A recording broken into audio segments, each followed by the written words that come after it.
कर्मयोग स्वामी विवेकानंद। परोपकार में हमारा ही उपकार है। ये विचार करने से पहले कि कर्तव्य निष्ठा हमें आध्यात्मिक उन्नति में किस प्रकार सहायता पहुंचाती है, मैं आप लोगों को संक्षेप में यह भी बता देना चाहता हूं कि भारतवर्ष में जिसे हम कर्म कहते हैं उसका एक दूसरा पहलू और कौन सा है। प्रत्येक धर्म के 3 विभाग होते हैं। प्रथम दार्शनिक, दूसरा पौराणिक और तीसरा कर्मकांड। दार्शनिक भाग तो असल में प्रत्येक धर्म का सार है। पौराणिक भाग इस दार्शनिक भाग की व्याख्या स्वरूप है। उसमें महापुरुषों की कम या अधिक काल्पनिक जीवनी तथा अलौकिक विषय संबंधी कथाओं एवं आसांख्यिकाओं द्वारा इसी दर्शन को उत्तम रूप से समझाने की चेष्टा की गई। कर्मकांड इस दर्शन का ही और भी स्थूल रूप है, जिसे वह सर्वसाधारण ही की समझ में आ सके।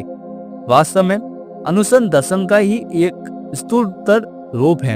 यह अनुष्ठान ही कर्म है।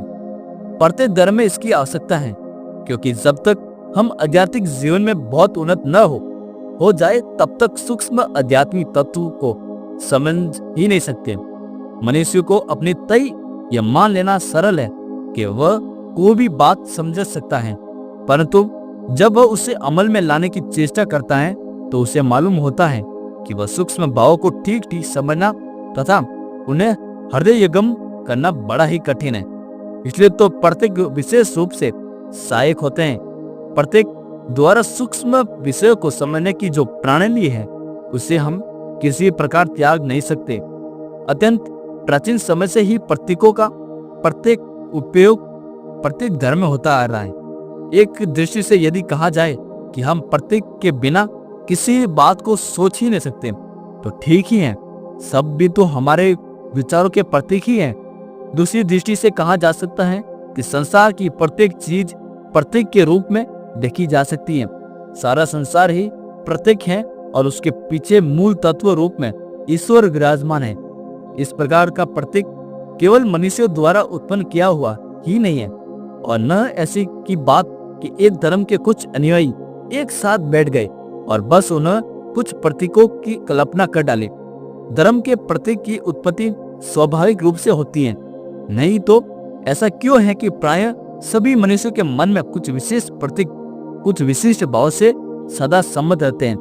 कुछ प्रतीक तो सभी जगह पाए जाते हैं। तुम ऐसे अनोखी की यह धारणा कि क्रॉस का चिन्ह सर्वप्रथम ईसाई धर्म के साथ प्रचलित हुआ, परंतु वास्तव में तो वह ईसाई धर्म के बहुत पहले से, मूसा के भी जन्म से पहले, वेदों के आविर्भाव के पहले, यहाँ तक कि मानवीय कार्यकलापों का किसी प्रकार का इतिहास लिपिबंद होने से पहले से विद्वान है।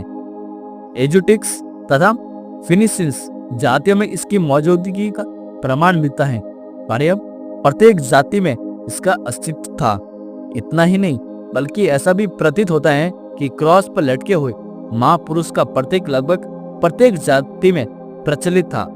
इसी प्रकार सारे संसार में व्रत भी एक उत्कृष्ट प्रतीक माना जा गया।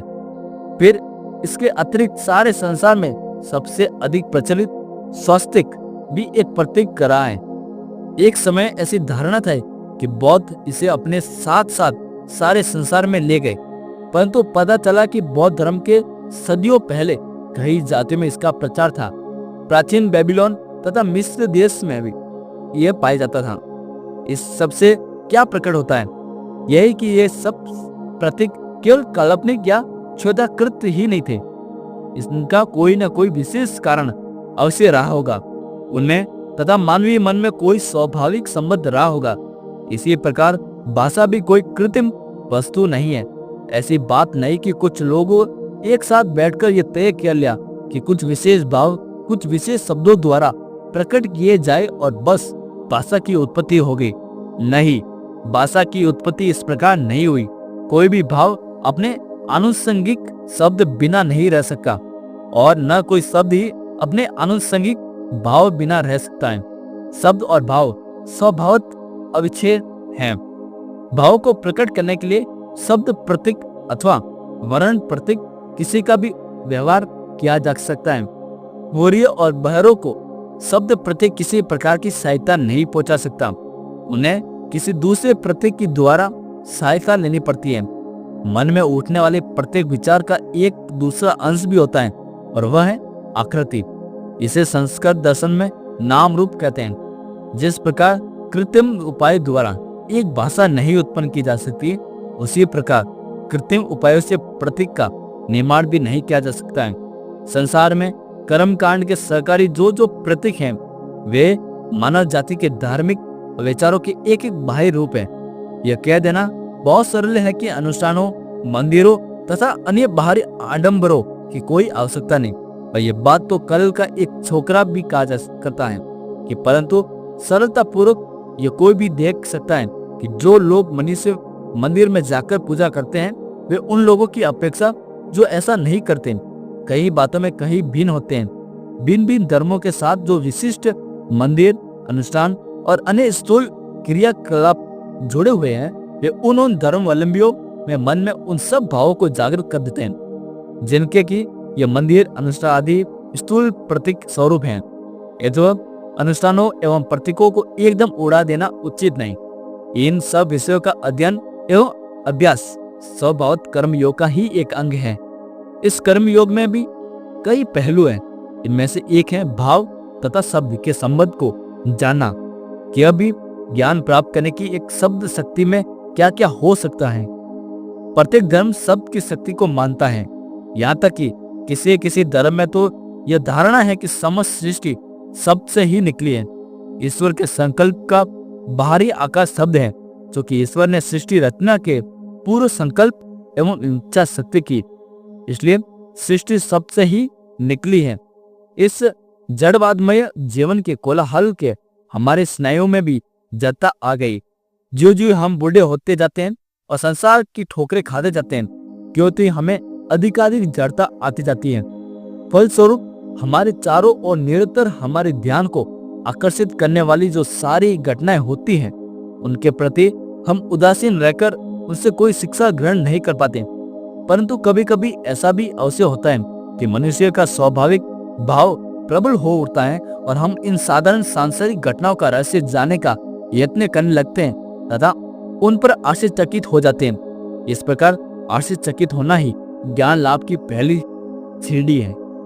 शब्द के उच्च दार्शनिक तथा धार्मिक महत्व को छोड़ देने पर हम देखते हैं कि हमारे इस जीवन नाटक में शब्द प्रतीक का विशेष स्थान है।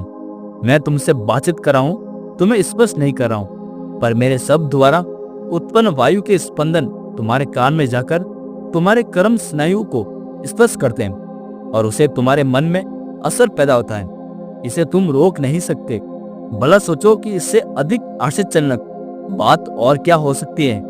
एक मनुष्य दूसरे को बेवकूफ कह देता है, बस इतने से ही वह दूसरा मनुष्य उठ खड़ा होता है तथा वह अपनी मुट्ठी बांधकर उसकी नाक पर एक गुस्सा जमा देता है। देखो तुम, शब्द में कितनी शक्ति है। एक स्त्री बिलक बिलक कर रो रही है, कितने में ही एक दूसरी स्त्री आ जाती है, वह उसे कुछ सांत्वना में शब्द कहती है। प्रभाव यह होता है कि वह रोती हुई स्त्री उठ बैठती है, उसका दुख दूर हो जाता है और वह मुस्कुराने भी लगती है। देखो तो शब्द में कितनी ताकत है। उच्च दर्शन में जिस प्रकार शब्द शक्ति का परिचय मिलता है, उसी प्रकार साधारण जीवन में भी इस शक्ति के संबंध में विशेष विचार और अनुसंधान न करते हुए हम दिन रात इस शक्ति को उपयोग में ला रहे हैं। इस शक्ति के स्वरूप को जानना तथा उसका उत्तम रूप से उपयोग करना ही कर्मयोग का एक अंग है। दूसरों के प्रति हमारा कर्तव्य का अर्थ है कि दूसरों की सहायता करना, संसार का भला करना। अब प्रश्न उठता है कि हम संसार का भला क्यों करें। वास्तव में बात यह है कि ऊपर से तो हम संसार का उपकार करते हैं, परंतु असल में हम अपना ही उपकार करते हैं। हमें सदैव संसार का उपकार करने की चेष्टा करनी चाहिए और कार्य करने में यही हमारा सर्वोच्च उद्देश्य होना चाहिए। परंतु यदि ध्यानपूर्वक देखा जाए तो प्रतीत होगा कि इस संसार को हमारी सहायता की बिल्कुल आवश्यकता नहीं। यह संसार इसलिए नहीं बना कि हम अथवा तुम आकर इसकी सहायता करें। एक बार मैंने एक उपदेश पढ़ा, वह इस प्रकार था कि यह सुंदर संसार बड़ा अच्छा है क्योंकि इसमें हमें दूसरों की सहायता करने के लिए समय तथा अवसर मिलता है। ऊपर से तो ये भाव सचमुच सुंदर है, परंतु यह कहना कि संसार को हमारी सहायता की आवश्यकता है, क्या घोर ईश्वर निंदा नहीं की। ये सच है कि संसार में दुष्ट, दुख, कष्ट बहुत हैं और इसलिए लोगों की सहायता करना हमारे लिए सर्वश्रेष्ठ कार्य है। परंतु आगे चलकर हम देखेंगे कि दूसरों की सहायता करने का अर्थ है अपनी ही सहायता करना। मुझे स्मरण है कि एक बार जब मैं छोटा था तो मेरे पास कुछ सफेद चूहे थे। ये चूहे एक छोटे से संदूक में रखे गए और उस संदूक के भीतर उनके लिए छोटे छोटे चक्के बना दिए गए थे। जब चूहे उन चक्कों को पार करना चाहते थे तो वे चक्के वहीं से वहीं घूमते रहते और वे बेचारे चूहे कभी भी बाहर नहीं निकल पाते। बस यही हाल संसार का तथा संसार के प्रति हमारी सहायता करना है। उपकार करने केवल इतना ही होता है कि हमें नैतिक शिक्षा मिलती है। संसार न तो अच्छा है और न बुरा। बात इतनी है कि प्रत्येक मनुष्य अपने लिए अपना अपना संसार बना लेते हैं। यदि एक अंधा संसार के बारे में सोचने लगे तो वह उसके समक्ष या तो मुलायम या कड़ा प्रतीत होता है, अथवा शीत या उष्ण। हम सुख या दुख की समिष्टि मात्र हैं। यह हमने अपने जीवन में सैकड़ों बार अनुभव किया है। बहुधा नौजवान आशावादी होता है और वृद्ध निराशावादी। तरुण के सामने अभी उसका सारा जीवन पड़ा है, परंतु वृद्ध की केवल यही शिकायत रहती है कि उसका समय निकल गया। कितनी ही अपूर्ण इच्छाएं उसके हृदय में मचलती रहती, जिन्हें पूर्ण करने की शक्ति उसमें आज नहीं। परंतु हैं दोनों ही मूर्ख। हमारी मानसिक अवस्था के अनुसार ही हमें यह संसार भला या बुरा प्रतीत होता है। स्वयं यह न तो भला है और न बुरा। अग्नि स्वयं न तो अच्छी है न बुरी। जब हम इसे गर्म रखती हैं तो हम कहते हैं कि ये कितनी सुंदर है, परंतु जब इसे हमारी उंगली जल जाती है तो हम इसे दोष देते हैं। परंतु फिर भी स्वयं न तो ये अच्छी है और न बुरी। जैसा हम इसका उपयोग करते हैं तदनुरूप रूप यह अच्छी या बुरी बन जाती है। यही हाल इस संसार का भी है। संसार स्वयं पूर्ण है। पूर्ण होने का अर्थ है यह है तो उसमें अपने सब प्रयोजन को पूर्ण करने की क्षमता है। हमें ये निश्चित जान लेना चाहिए कि हमारे बिना भी यह संसार बड़े मजे से चलता जाएगा और हमें इसकी सहायता करने के लिए मातापची करने की आवश्यकता नहीं है।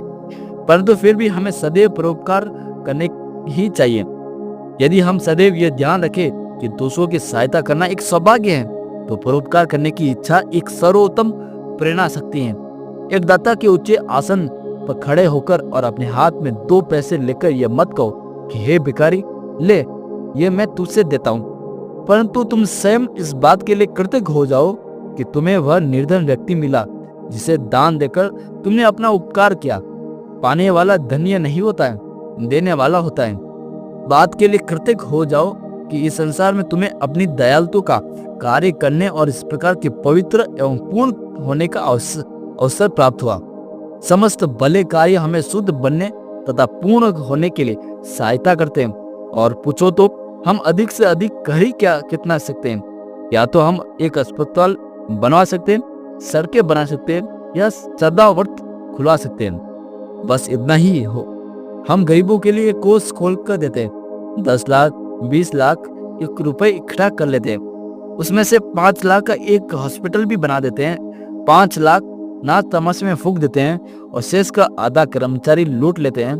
बाकी जो बचता है वह किसी तरह गरीबों तक पहुंचता है। परंतु उतने से हुआ क्या? आधी एक झोंका तो तुम्हारी इन सारी इमारतों को 5 मिनट में नष्ट कर दे सकता है। फिर तुम क्या करोगे? ये भूकंप जो तुम्हारी तमाम सड़कों, अस्पतालों, नगरों और इमारतों को धूल में मिला सकता है। ये तो इस प्रकार के संसार की सहायता करने के लिए खोखली बातों को हम छोड़ देना चाहिए। यह संसार न तो तुम्हारी सहायता का भूखा है और न मेरी, परंतु फिर भी हमें निरंतर कार्य करते रहना चाहिए, निरंतर परोपकार करते रहना चाहिए। क्यों? इसलिए कि इससे हमारा ही भला है। यही एक साधन है जिससे हम पूर्ण बन सकते हैं। यदि हमने किसी भिखारी को कुछ दिया हो तो वास्तव में उसके ऊपर हमारा कुछ नहीं आता, हमारे ऊपर ही उसका आता है।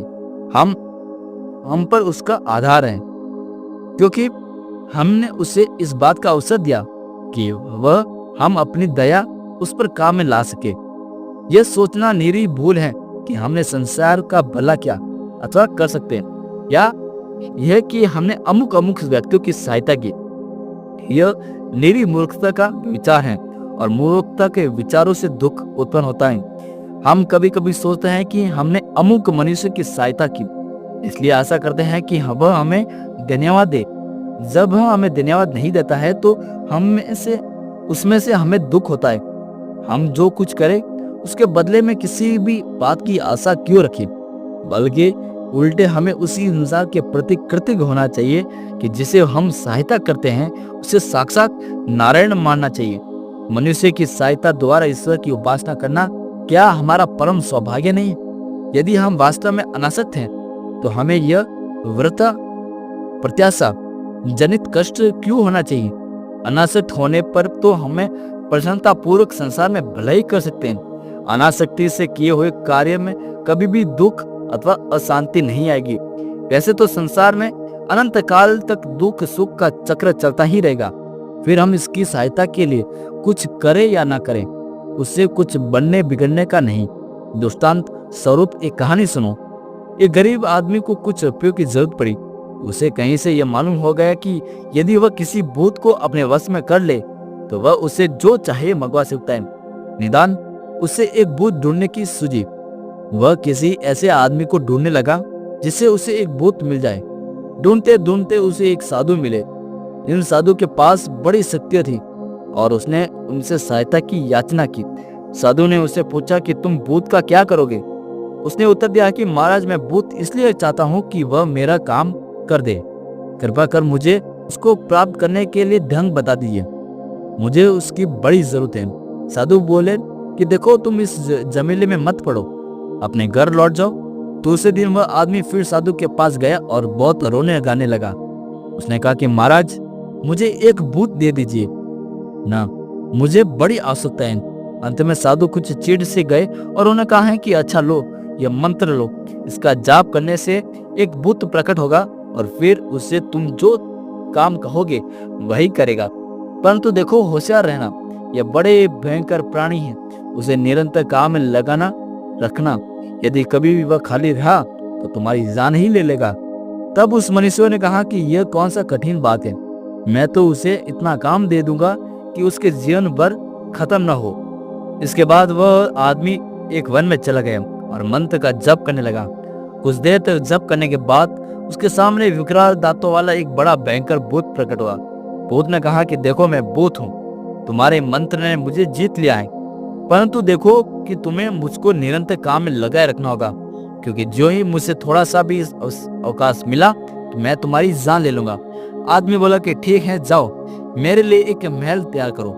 भूत ने जवाब दिया, लो, हो गया महल तैयार। आदमी ने कहा कि जाओ, मेरे लिए धन ले आओ। भूत बोला कि लो, धन भी तैयार। फिर आदमी ने कहा कि यह जंगल काट डालो और यहाँ एक शहर बसा दो। भूत बोला कि लो, ये भी हो गया, अब और क्या करूं बतलाओ।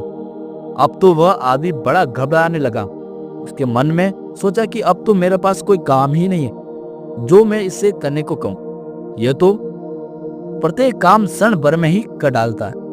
भूत इधर गरज कर बोला, देखो, मुझे जल्दी कुछ काम करने दो, नहीं तो मैं तुम्हें खा जाऊंगा।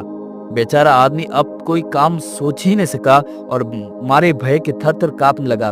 अब तो वह बेहताश भाग गया और भागते भागे उन्हीं साधु के पास पहुंचा और वहां जाकर गिड़गिड़ाने लगा, महाराज, रक्षा कीजिए, रक्षा कीजिए, मेरी जान बचाइए। साधु ने क्या कि पूछा, कहो क्या हुआ? मनुष्य ने उत्तर दिया कि अब मैं क्या करूं, अब तो मेरे पास उस भूत को देने के लिए कोई भी काम शेष नहीं है और मैं उससे जो कुछ भी करने को कहता हूँ वह क्षण भर में ही कर डालता है, और जब उसके पास कोई काम नहीं रह जाता तो वह मुझे खा डालने की धमकी देता है। इतने में ही वह भूत वहां आ गया और पूछने लगो कहने लगा, अब तो मैं तुम्हें खा जाऊंगा, और सचमुच वह उसे खा जाता। आदमी मारे डर से कांपने लगा और उसने साधु से अपने प्राणों की भिक्षा मांगी। साधु ने कहा कि अच्छा, मैं तुम्हें रास्ता बताऊं, देखो, उस कुत्तों की पूंछ टेढ़ी है, अपनी तलवार निकालो और यह पूंछ काटकर इस भूत को दे दो और उसे कहो कि इसे सीधी कर दे। आदमी ने झट से उस कुत्ते की पूंछ काट ली और उसे भूत को देकर कहा कि लो, इसे सीधी करके मुझे दो। भूत ने पूंछ ले ली और वह बड़ी सावधानी से सीधी की, और जो ही उसने उसको सीधी करके छोड़ दिया तो ही वह फिर से टेढ़ी हो गई। भूत ने दोबारा कोशिश की, परंतु जो ही उसने छोड़ दी त्यों ही वह फिर से टेढ़ी हो गई। उसने तीसरी बार फिर प्रयत्न किया और वह फिर से टेढ़ी की टेढ़ी हो गई। इस प्रकार वह कई दिनों तक प्रयत्न करता रहा, यहाँ तक कि वह थक गया और बोला कि मुझे ऐसा कष्ट तो अपने जीवन में कभी नहीं हुआ।